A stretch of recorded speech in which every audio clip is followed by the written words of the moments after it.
At precisely 2:17 in the morning, the heavy silence of the Oakhaven cliffs was shattered by a sound that made Julian Thorne's blood turn to ice. It was the rhythmic, metallic scrape of something heavy being dragged up the basement stairs. Julian sat upright in bed, his heart hammering against his ribs like a trapped bird. He didn't reach for a weapon. He reached for his flashlight, his fingers trembling as he fumbled with the switch. Outside his bedroom door, the scraping stopped. Then came a dull, heavy thud against the wood of the floorboards. 1, 2, 3, 4. Julian threw the door open, the beam of his light cutting through the thick hallway fog.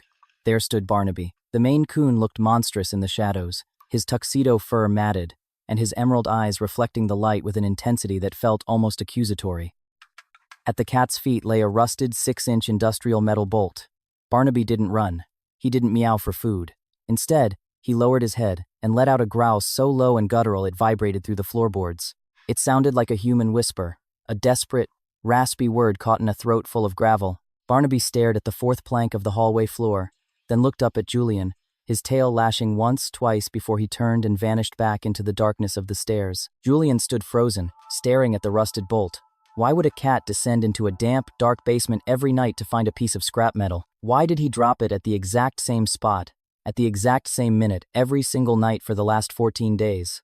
And most importantly, who did that bolt belong to? And what was it trying to tell a man who had spent his life photographing the dead? Julian felt a cold draft whistle through the house, but the chill he felt had nothing to do with the Oregon wind.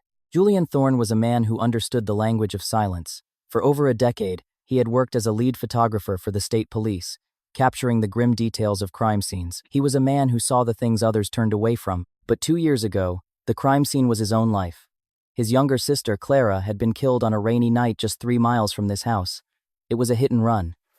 No witnesses, no skid marks, nothing but a shattered headlight and a void in Julian's heart that he couldn't fill with all the camera lenses in the world. He had moved to Oakhaven to disappear, taking Clara's cat, Barnaby, with him. In the beginning, Barnaby was a comfort.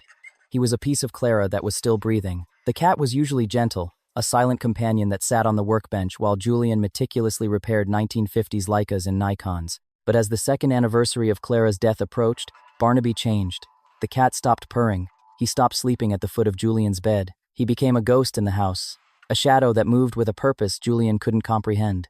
Barnaby's tuxedo fur, once pristine, was often covered in basement dust and cobwebs. He looked like a creature obsessed, a feline detective working a case in a language Julian had forgotten how to speak. The behavior was no longer a fluke, it was a ritual. By the 3rd week, Julian was a shell of a man. He had moved his mattress to the living room, hoping the change of scenery would break the cycle. It didn't. At 2:17, the scraping started. Barnaby would emerge from the basement, the rusted bolt clamped in his powerful jaws. He would walk past the living room, climb the stairs, and drop the metal on that same hallway plank. On the 18th night, Julian tried to intervene. He blocked the basement door with a heavy oak chest. He sat on the sofa, clutching a cup of cold coffee, waiting. At 2:15, the house was silent. At 2:16, a frantic, violent scratching began behind the basement door. Barnaby wasn't just meowing, he was screaming. It was a sound of pure, unadulterated agony. The cat threw his 15-pound body against the wood with such force that the hinges groaned. Julian rushed to the door, terrified the cat would hurt himself. As soon as he pushed the chest aside and opened the door, Barnaby bolted past him. He didn't go for the stairs. He went straight for the basement, and 3 minutes later, he was back with the bolt. He looked at Julian with a gaze so piercing it felt like a physical blow. Then he marched upstairs to perform his grim task. Julian began to wonder if the cat was possessed, or if the grief of losing Clara had finally manifested as a shared madness between man and beast. Julian tried everything to stop the behavior. He took Barnaby to a specialist in Portland, a 3-hour drive. He explained the obsession with the bolt and the timing. The vet suggested it was a form of feline cognitive dysfunction or perhaps a sensory reaction to something under the house, a pipe vibrating, a rodent, a shift in the foundation.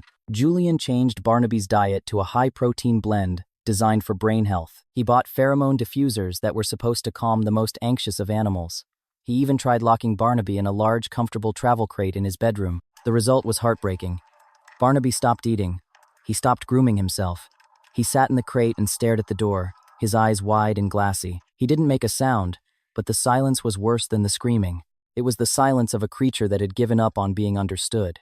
After 3 days of watching the cat waste away, Julian opened the crate. Barnaby didn't even look at the food bowl. He went straight to the basement. He found the bolt. He dragged it to the hallway. Julian sat on the floor and put his head in his hands. He was a man who dealt in evidence and facts, but he was losing his mind to a cat and a piece of rusted iron. But on the 24th night, the mystery took a turn that shattered Julian's fragile logic. He decided to finally examine the bolt. He had avoided it, fearing it was just a dirty piece of trash. He took it to his workbench and turned on the high-intensity lamp he used for camera repair. He took a fine bristle brush and began to scrub away the rust in the basement grime. As the layers of oxidation fell away, Julian's breath hitched. Under the rust, there were traces of paint. Not just any paint. It was a specific shade of metallic azure blue.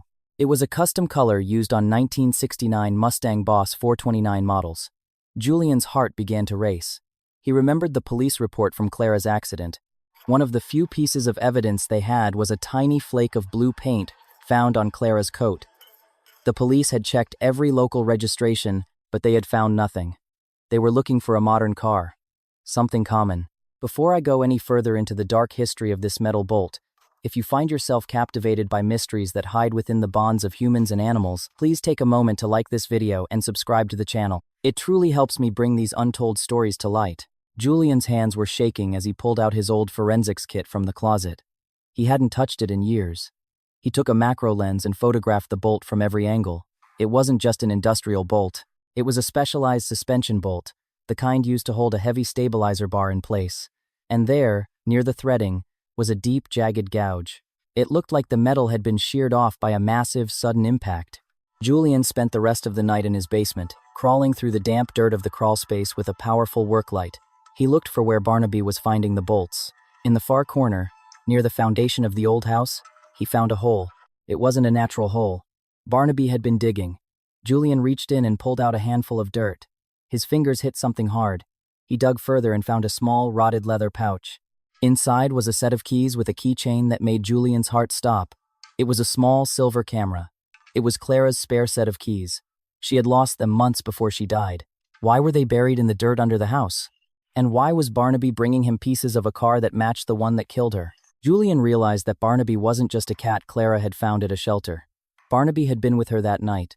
Julian remembered the night of the accident. Barnaby had been missing for 3 days after Clara died. Julian had found him sitting on the porch, covered in mud and blood, but with no injuries. He had assumed the cat had just been spooked by the sirens and ran off. But now, looking at the blue paint on the bolt, Julian realized the truth. Barnaby hadn't run away. He had been there. He had likely been hiding in the bushes, or perhaps he had been in Clara's bag when she was hit. Julian went back to the hallway. He looked at the 4th floorboard, the one Barnaby always stared at, the one where he dropped the bolt. Julian realized the number 4 was important. Clara's birthday was April 4th, her favorite number. He took a crowbar from the basement. He didn't care about damaging the Victorian wood anymore. He jammed the metal into the seam of the 4th plank and heaved. The wood groaned and splintered. Under the floorboard, nestled in the dust of a century, Julian found a plastic grocery bag.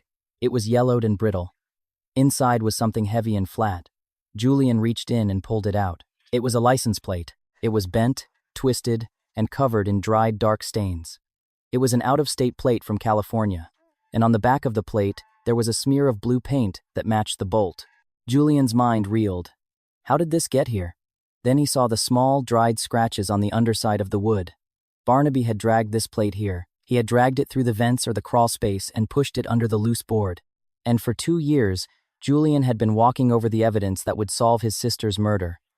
Barnaby had been waiting for Julian to be ready. He had been bringing the bolts, one by one, as a countdown, a reminder of the machine that took Clara away.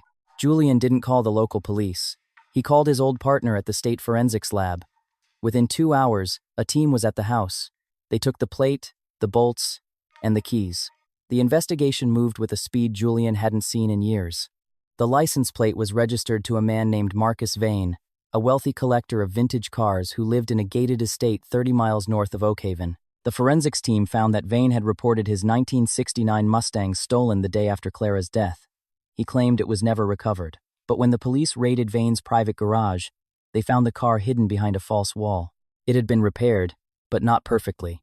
The suspension bolt Julian had found was the exact missing piece Marcus Vane had struggled to replace because of its rarity. He had kept the old, sheared bolt in a jar on his workbench like a macabre trophy, and Barnaby, who had apparently followed the scent of the car or the man to the estate in those 3 days he was missing, had stolen it. The cat had traveled 30 miles through the Oregon wilderness, carrying the evidence of his mistress's death back to the only person who could do something about it. The trial of Marcus Vane was short.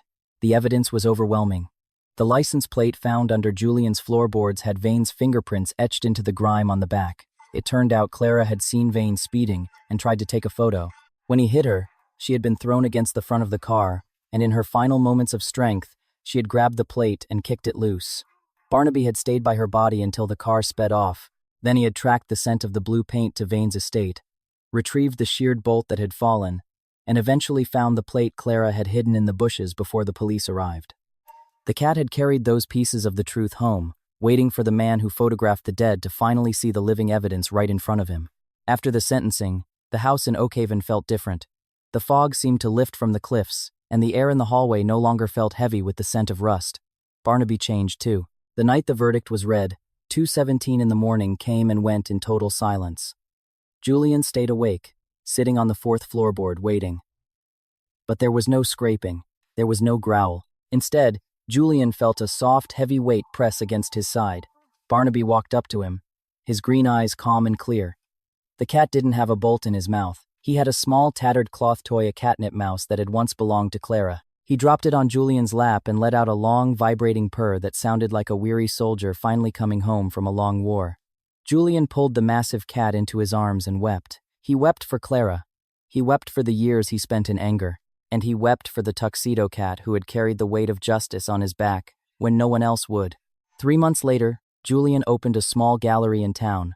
It wasn't a gallery of crime scenes. It was a collection of photographs of the Oregon coast, captured in the early morning light. The center of the exhibit was a large black and white portrait of a Maine Coon sitting on a Victorian porch, looking out at the sea. The title of the piece was The Witness. Julian Thorne still repairs cameras, but he also spends his weekends volunteering at the local animal shelter. He tells anyone who will listen that animals don't just see the world, they remember it. He knows that he didn't save Barnaby after the accident. Barnaby saved him. The cat had refused to let Julian's soul die along with Clara. He had forced Julian to look at the darkness until he found the light. On a quiet Tuesday evening, Julian sat on his porch, watching the sunset dip below the Pacific.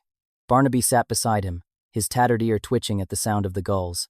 The house was peaceful. The basement was just a basement. The hallway was just a hallway. Julian realized that the most important things in life aren't the ones we capture on film. They are the things we carry in our hearts, the silent promises we keep, and the loyalty that transcends the boundaries of species. Sometimes the world moves too fast, and we miss the signals being sent to us. We look for grand signs and loud voices, forgetting that the truth is often found in the quietest corners. It is found in the persistent scratch at a door, the heavy thud of a rusted bolt, and the unwavering gaze of a friend who knows that love is a debt that must be paid in full. Julian looked at Barnaby, and for the first time in 2 years he didn't feel like a man living in the past. He felt like a man who had finally arrived at the present. The bond between a human and an animal is a mystery that even the best cameras cannot fully capture.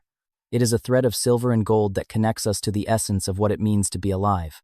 Julian Thorne and Barnaby are living proof that even when the world forgets, love remembers. And in that remembering, there is a power that can move floorboards, solve mysteries, and heal the deepest of wounds. The story of the cat and the rusted bolt became a legend in Oakhaven, a reminder to everyone that justice has many faces. But to Julian, it was simply the story of how a sister's love reached back through the veil of death, using the paws of a tuxedo cat to bring her brother back to the land of the living. Justice does not always speak in a voice we recognize. Sometimes it is carried through the darkness by the most loyal heart, waiting for us to finally listen. If this story touched your heart and reminded you of the incredible depth of our animal companions, please leave a comment below. I would love to hear your stories of the silent heroes in your life. And remember to subscribe so you never miss another journey into the mysteries of the human heart.